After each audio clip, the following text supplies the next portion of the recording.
Hello everyone, and welcome to my channel, English XPR.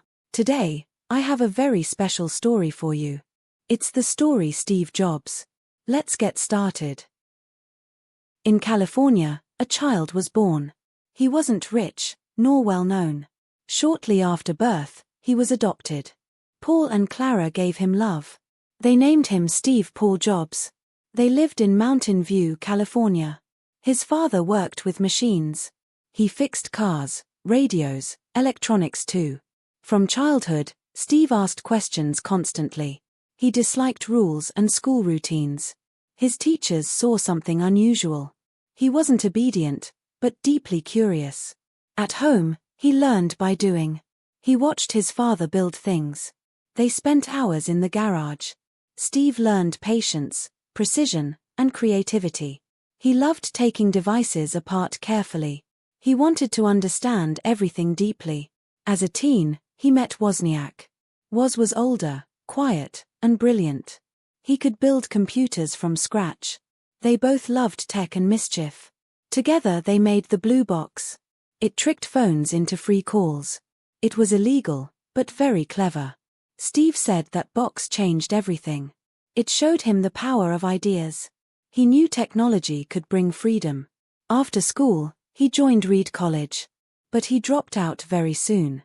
He didn't like structured education systems. Instead, he followed his curiosity freely. He studied calligraphy just for fun. He slept on floors, ate little.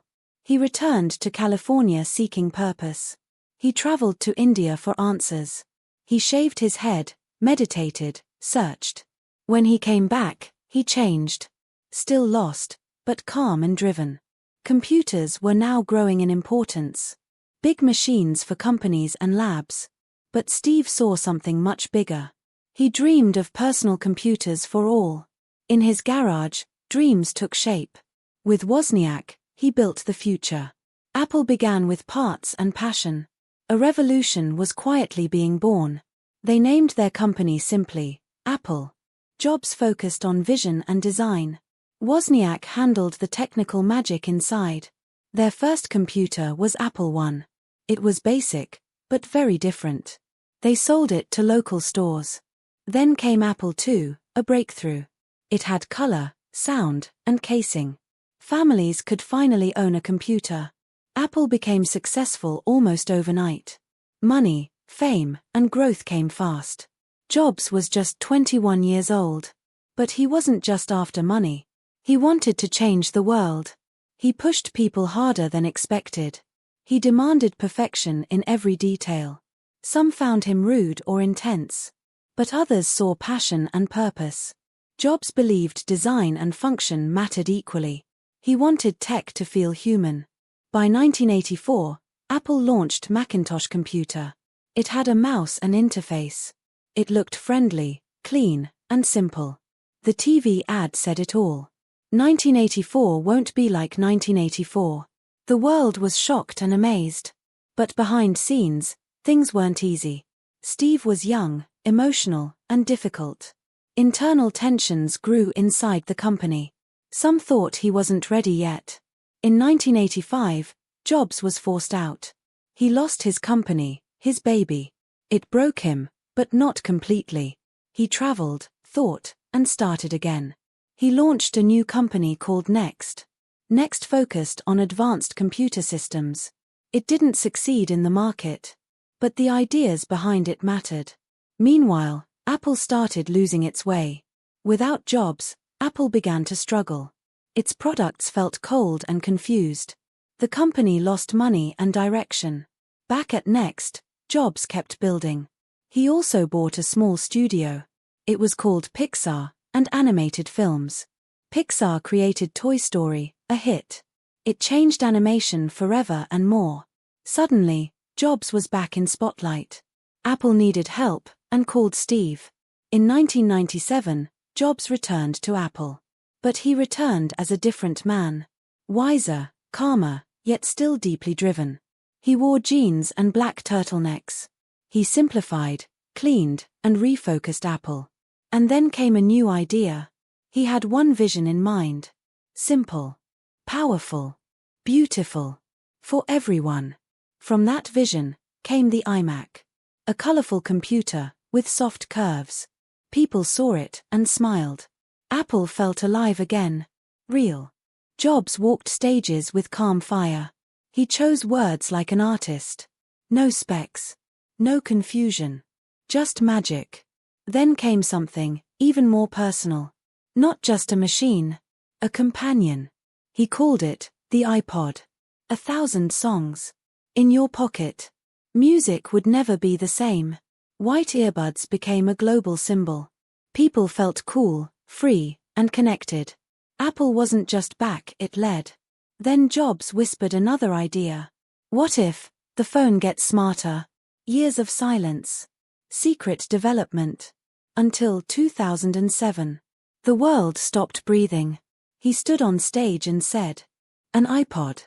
A phone. An internet communicator. He paused. Then smiled, and added, are you getting it? The iPhone was born that day. Touchscreen. No keyboard. Just your fingers. People gasped. Laughed. Cried. It wasn't just a phone. It was the future in hand. Apple stores overflowed with believers. The world entered a new era. Jobs had done the impossible again.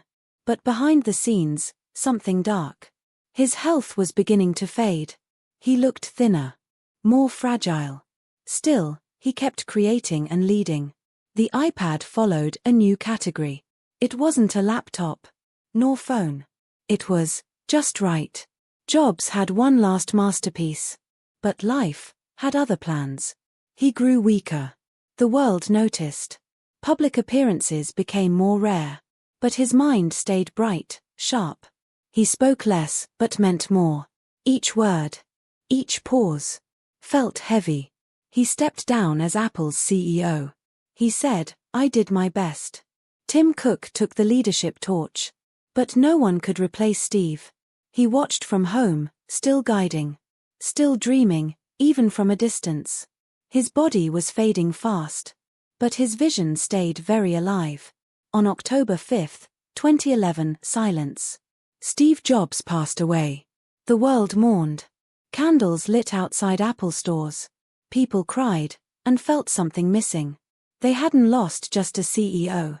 They lost a storyteller, a dreamer. Someone who made tech feel human. Who believed beauty could change everything. Who reminded us to think differently. He left more than products behind. He left a spirit. A path. A voice that still whispers today. Make it simple. Make it great. He showed us what's possible. When passion meets purpose relentlessly. Steve never wrote code himself. Yet, he touched every pixel deeply. He never stopped asking why not. He failed. Fell. But stood again. And through it all, stayed himself. Bold. Restless. Exact. Wildly alive. The world never saw another Steve. Maybe, it never truly will. His story didn't end with death. It became a spark for others. A mirror for dreamers and rebels. He taught us to be bold. To follow curiosity, not comfort. To build, not just consume passively. To ask, what if we dared? Jobs wasn't perfect. Far from it. But he was real, intense, honest. He showed pain can shape purpose. That failure can be your fuel. And that simplicity is ultimate sophistication. His words still echo through time. Stay hungry. Stay foolish, he said. Not just advice, a philosophy. One that birthed phones, music, art. One that changed how we live. He didn't chase money or fame. He chased wonder. He chased truth. Today, millions carry his legacy. Not just in pockets, in minds. In every swipe, tap, or scroll. He's still here in your hand. In your will to try again. In your decision to be different. Steve Jobs left more than devices. He left a blueprint for courage. And maybe, that's the greatest invention. Thank you for watching. If you liked the video, please subscribe to the channel, like it, and share your feedback to improve future videos. See you soon. Goodbye.